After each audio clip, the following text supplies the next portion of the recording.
Je sais, oui, je sais que cette veste vélo, vous l'aimez bien. À chaque fois que je fais une vidéo avec, vous me dites en commentaire que cette veste, elle est trop classe, qu'elle est superbe, que vous voudriez savoir où la trouver. Et c'est vrai qu'elle est jolie, en tout cas moi elle me va bien, mais aujourd'hui je ne vais pas vous parler que de cette veste. Là, dans cette vidéo, je vais vous parler d'un ensemble de tenues vélo pour l'hiver, pour l'automne, même pour le début de printemps, quand il fait pas très beau, pas très chaud quoi. Un ensemble de tenues vélo que j'ai testé aussi bien sur la route que sur les chemins, un ensemble de tenues vélo qui me vient de la marque Bicycle Line.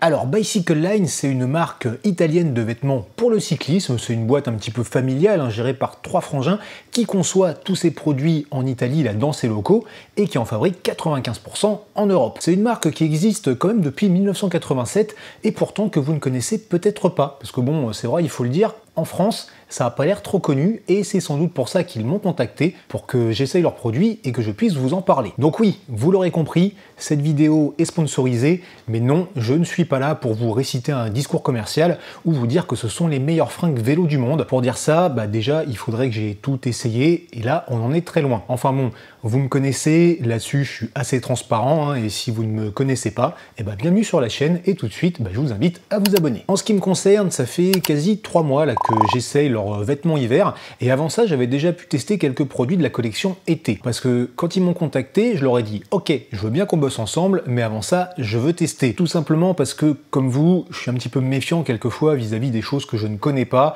et j'avais pas envie de m'embarquer avec une marque pour tout l'hiver si au final leur fringue ne me convenait pas. Donc vous l'aurez compris, si aujourd'hui je fais cette vidéo, c'est qu'on est sur du bon matos.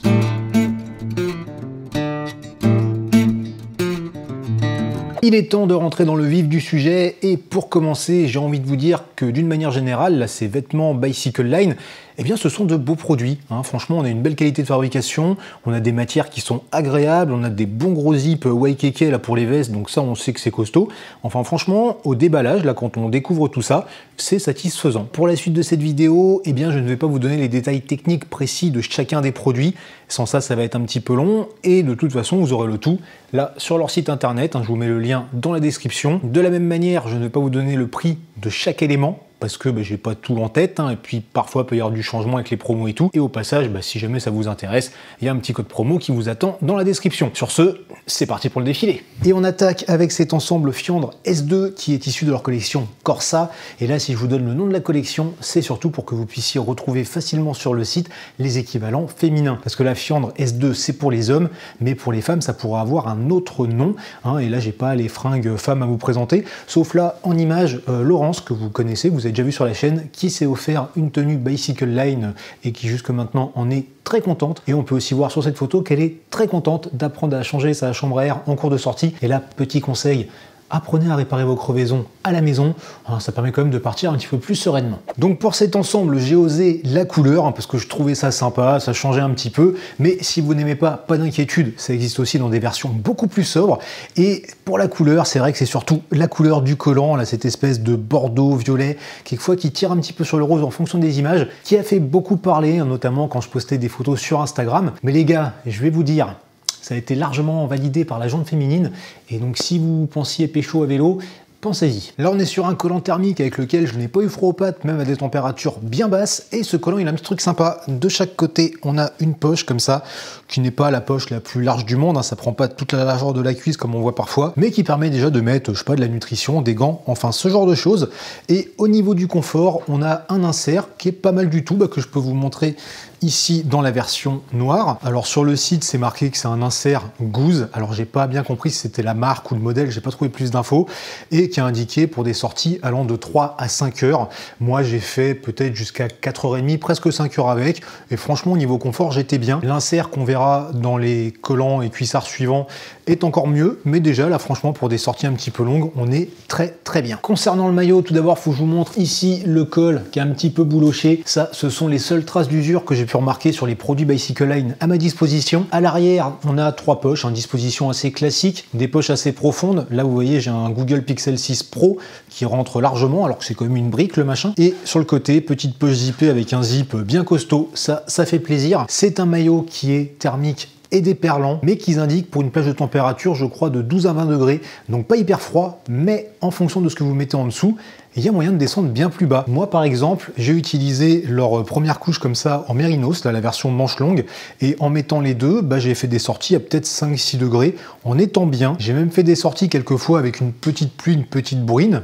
Le côté déperlant a très bien fait le taf. Alors c'est sûr, c'est pas pour aller se manger une grosse averse, mais pour ça c'était cool. Et ensuite, si jamais il fait un peu plus froid ou s'il y a du vent, on sort le petit coupe-vent assorti là, qui va dans cet ensemble Fiandre S2. Et ce coupe-vent sans manche, je trouve qu'il a un truc vachement bien. Ici, il y a des fentes en fait pour passer la main et qui donnent accès aux poches du maillot sans avoir à retirer le coupe-vent. Donc ça c'est très cool. Et puis maintenant, me voici avec la fameuse veste que vous aimez bien. C'est la veste Fiandre S2, donc ça sort de la même gamme que ce qu'on a vu juste avant. J'ai simplement changé le collant quand même. J'ai mis la version noire. C'était un petit peu plus raccord pour aller avec ce joli coloris, ce joli design. Et cette veste, c'est peut-être celle que j'ai le plus utilisée là quand il faisait froid, parce qu'on est bien dedans, la coupe est agréable, voilà, c'est pas trop ajusté ou quoi, on est bien dedans pour bouger comme ça dans tous les sens, voilà, je me mets à danser, c'est n'importe quoi. Et comme ça, je vous montre à l'arrière, il y a les 3 poches classiques, plus la poche zippée, toujours des poches assez profondes, on le voit avec le smartphone, et c'est une veste sur laquelle on a une membrane sur l'avant, les manches, le haut du dos, les épaules là, membrane coupe-vent et imperméable à 10 mm Schmerber. Alors c'est pas fait pour aller se faire saucer la tronche pendant 3 heures, mais l'autre jour j'ai roulé pendant une demi-heure sous une bonne pluie quand même, et j'étais pas complètement trempé, donc ça fait le taf. Et maintenant pour ce qui est du côté thermique de cette veste, à l'intérieur elle est recouverte de polaire, à l'exception du dos, qui lui est juste gratté et un petit peu plus respirant. Et avec tout ça, Bicycle Line nous indique qu'on peut rouler à une température qui descend jusqu'à 3 degrés. Mais personnellement, je suis allé même encore un petit peu plus bas parce que je suis peut-être déjà pas très frileux et aussi parce que j'ai mis une sous-couche un peu plus épaisse, la fameuse sous-couche Mérinos que je montrais tout à l'heure, qui est extrêmement agréable. Et autrement, pour les températures plus élevées, je mets un truc plus fin. Ils nous disent qu'on peut rouler jusqu'à 14 degrés. Mais moi déjà, aux alentours des 10 degrés, s'il y a un peu de soleil et tout, je commence à avoir chaud. Enfin, si c'est pas votre cas et que vous êtes plutôt du genre frileux, voici ce premier ensemble Normandia E qui rentre dans la collection Record. Alors la collection Record chez Bicycle Line, en gros, c'est ce qu'ils indiquent de plus technique, de plus aérodynamique, avec des coupes un peu plus fitées, enfin tout ça. Et ici, moi j'ai envie de dire que c'est l'ensemble grand froid. On commence avec la veste que je trouve encore une fois très jolie, graphisme sympa, enfin tout ça, belle coupe, franchement cool. Cette fois, la membrane imperméable à 10 mm Schmerber toujours, c'est sur l'intégralité, même chose pour l'intérieur polaire. Et là, Bicycle Line nous dit qu'on peut rouler jusqu'à moins 6 degrés. Et moi j'ai même fait un petit peu en dessous, avec juste une toute petite sous-couche sous la veste. Et dans le positif, je sais plus à combien ça monte, mais personnellement j'évite trop chaud. Donc ça c'est une veste que je réserve pour les jours très froids ou quand je pars à 4 h du mat pour aller me balader ou en pleine nuit.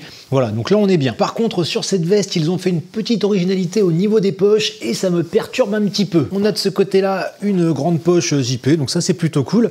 Et ensuite derrière 2 poches au milieu qui sont assez profondes, on le voit encore une fois avec mon smartphone, et une poche sur la gauche qui elle par contre n'est pas très profonde. Le truc c'est que ces poches elles sont décalées par rapport à d'habitude.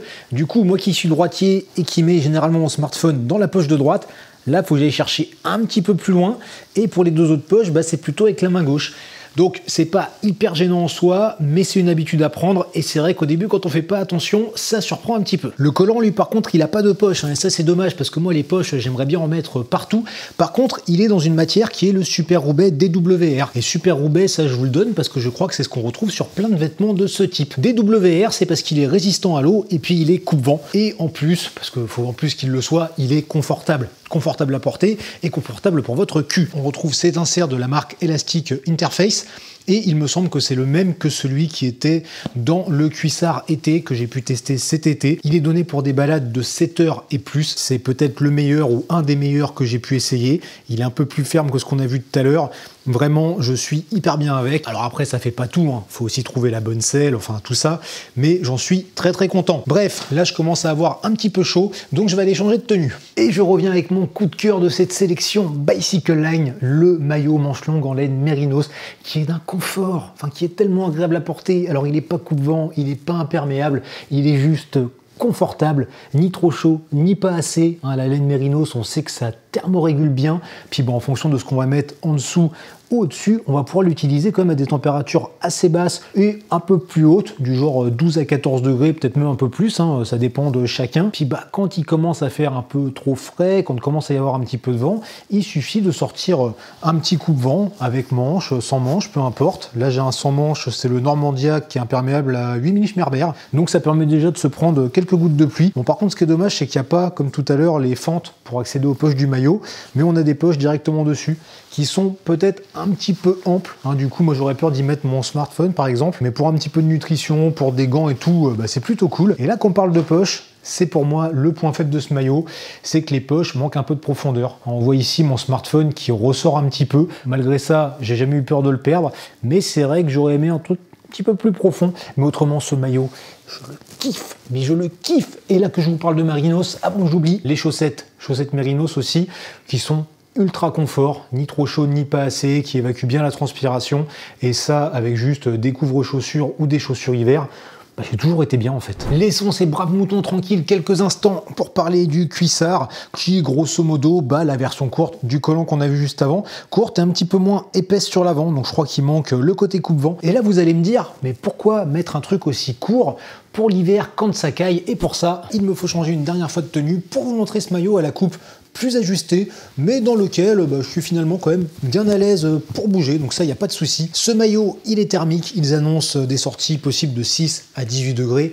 Encore une fois, ça dépend de comment on est frileux et de ce qu'on va mettre en dessous ou pas. Et ce maillot, il a pour moi un gros avantage, un gros intérêt, c'est qu'en fait, sur la partie avant, sur les épaules et le haut du dos, il intègre une membrane imperméable et coupe-vent. Du coup, on a une petite protection face aux éléments et j'aurais pu le choisir en manche longue, mais moi je trouve que le manche courte est plus intéressant parce que comme ça, je peux y rajouter des manchettes et ça me fait quelque chose d'assez modulable, hein. Je peux changer en fonction de la température, en fonction du temps et tout. Et c'est là que je voulais en venir pour le cuissard.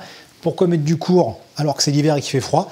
Pour le transformer en long grâce à des jambières. Donc là toujours leur modèle résistant à l'eau, donc la gamme Normandia. Le seul reproche que je peux leur faire, c'est qu'elles sont un petit peu difficiles à placer. Si on les place mal, elles ont tendance à descendre un petit peu. Donc il faut prendre le temps de bien les mettre. Après elles remontent assez haut, quelquefois elles s'enroulent un tout petit peu. Alors peut-être que j'ai pas choisi la bonne taille aussi, mais honnêtement une fois que c'est posé, j'ai fait des sorties longues avec. Voilà, c'est bien niveau confort, il n'y a aucun souci. Et là, vraiment, ça me fait une tenue qui est modulable. Je le vois pas forcément là pour l'hiver très froid, mais plus fin d'hiver, début de printemps, quand il fait encore humide, qu'il fait pas encore toujours très chaud, et que j'ai envie de partir toute la journée faire du vélo ou plusieurs jours et qu'il me faut quelque chose que je puisse adapter. Voilà, c'est modulable et c'est génial.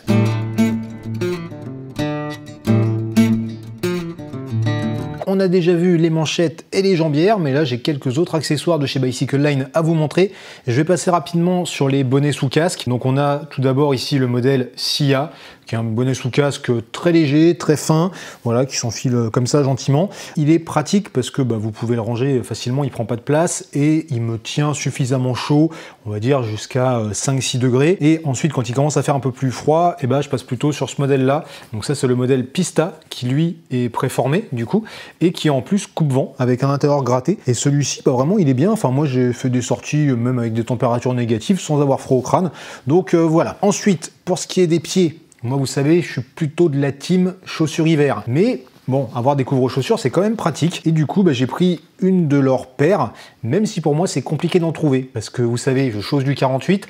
Donc déjà, il n'y a pas beaucoup de modèles de couvre-chaussures qui vont pour ces pointures-là. Mais ils ont ce modèle-là, le Nordico, qui va normalement jusqu'à une pointure 46, mais qui est extensible et qui s'enfile, mais sans aucun souci sur mes pompes en 48. Franchement, c'était nickel. Et en fait, ils tiennent super bien. Il y a juste au bout où il y a le revêtement que j'ai un petit peu gratté, mais c'est normal parce qu'avec les cailloux, le sable, les machins, enfin voilà. L'intérieur, il est gratté, donc on a un truc thermique, c'est coupe-vent, c'est imperméable, vraiment ils sont cool. Et même chose, j'ai fait des sorties à des températures assez basses, peut-être pas en négatif, pas loin en ressenti, et j'ai pas eu froid aux pieds, donc ça j'en suis content. On passe maintenant aux gants, et là pour les gants je vais commencer avec mon modèle préféré, c'est le modèle Corazza, et ces petits gants hiver, ils sont indiqués pour une température de 0 à 8, et là je trouve qu'on est sur un bon respect de cette plage de température qui est donnée, parce qu'il est vrai qu'au-dessus de 7-8 degrés je commence à avoir trop chaud dedans, et en dessous de 0, voire à 0, je commence à avoir froid, mais après je suis pas une référence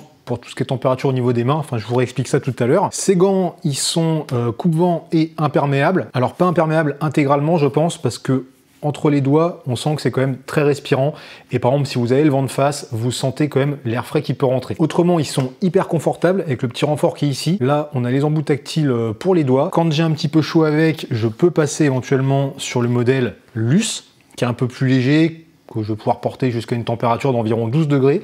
Donc ceux-là sont juste coupe-vent, avec ici une surface réfléchissante à l'extérieur et toujours les petits embouts tactiles. Le problème que j'ai avec ces gants, c'est que bon, bah ça je rentre dedans, il n'y a pas de souci, mais moi j'ai des doigts quand même qui sont assez longs, enfin surtout ici, et du coup je viens taper au bout. Et ça c'est un problème que j'ai avec de très nombreuses paires de gants dans plein de marques, que j'ai absolument pas avec ce modèle-là, c'est pour ça du coup que c'est mon préféré. Mais ici, voilà, je suis un petit peu court, donc je les utilise moins. Si vraiment il fait très froid, on passe ici sur le modèle Alpha. Et donc là, on a les gros gants d'hiver. Ceux-là, ils sont bien chauds. Ils les donnent pour une température allant jusqu'à -6. Moi, je les ai utilisés jusqu'à -7. Et c'est là que je vous dis que je suis pas une référence parce que à -7, il y a un coup, j'ai absolument pas eu froid, et un coup où ça m'a piqué les doigts, surtout à la main gauche. Hein, j'en parle dans la vidéo où je me balade dans le Lot, que je vais voir la source Salmière, là, avec son eau miraculeuse. Donc, voilà, je suis pas une référence de ce côté-là. Il y a des jours, je peux faire des sorties en gants courts, j'ai pas froid, le lendemain, à la même température, je suis obligé de mettre des gants longs. Bref, autrement, ils sont chauds, ils sont intégralement coupe-vent et imperméables de ce qui est noté. Par contre, ils n'ont pas d'embout tactile. Ça, c'est un petit peu dommage. C'est vrai que, bon, ok, avec des gros gants, c'est pas évident de faire quelque chose sur le smartphone, mais j'apprécierais quand même de pouvoir m'en servir. Ils sont confortables, non vraiment, ceux-là j'aime beaucoup pour les températures bien basses. Et pour finir, j'ai leur paire de gants néoprène, qui n'est pas la paire de gants que j'ai le plus utilisée, parce que là c'est vraiment, je trouve, quand il pleut, que c'est intéressant. Donc j'ai fait une sortie avec sous la pluie, et il est vrai qu'on sent pas du tout la pluie rentrer. Par contre, on devient quand même un petit peu humide à l'intérieur à cause de la transpiration, mais ça c'est connu pour les gants néoprène. Donc si ensuite on les enlève, on peut avoir froid aux doigts. Après pareil, ils n'ont pas de tactile. L'intérieur ça fait un petit peu peut-être peau de serpent, mais c'est sympa, ça agrippe bien. Je les ai pas trop utilisés, mais clairement quand je vais partir sur des trucs assez longs, ça va être dans ma sacoche. Et si je me retrouve sous le déluge, je vais les enfiler parce que ça me garantira quand même de pas être trop trempé et de pas mouiller mes autres gants.